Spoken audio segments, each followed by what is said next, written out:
To the billionaire class, a reckoning of conscience. Where is your wisdom? Where is your mercy? You, who have seized the reins of industry, finance, and innovation, stand at the precipice of history with unprecedented power. Yet, with all your wealth, have you no foresight, no compassion, no sense of moral obligation to the world that sustains you? The ark of civilization is littered with the corpses of ruling classes who thought themselves untouchable, who mistook their insulation for invulnerability. The French aristocracy, drunk on indulgence, met the guillotine.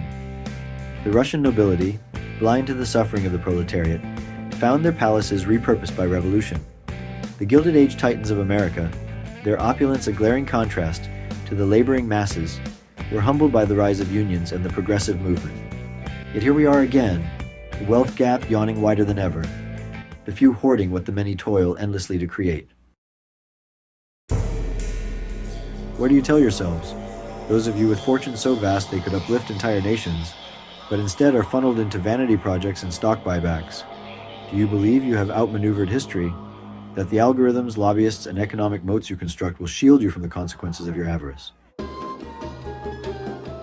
Empires do not fall in a day, but they do fall, and always at the hands of those they dismissed as powerless.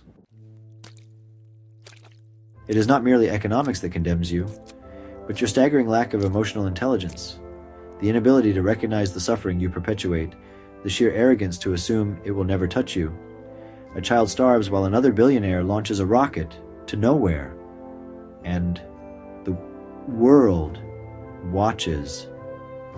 The water is undrinkable, the air unbreathable, and yet the rich whisper of escape to Mars, as if there will be room enough for them when the tides of justice rise. Do you not see it? The warning signs are everywhere.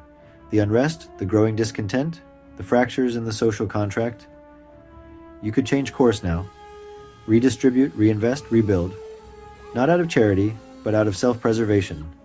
There is still time to be the stewards of the future, rather than the villains of its collapse. But if you refuse, history will not mourn you. It never does. And when the reckoning comes, when the poor have nothing left to eat but the rich, do not feign surprise. You were given every chance.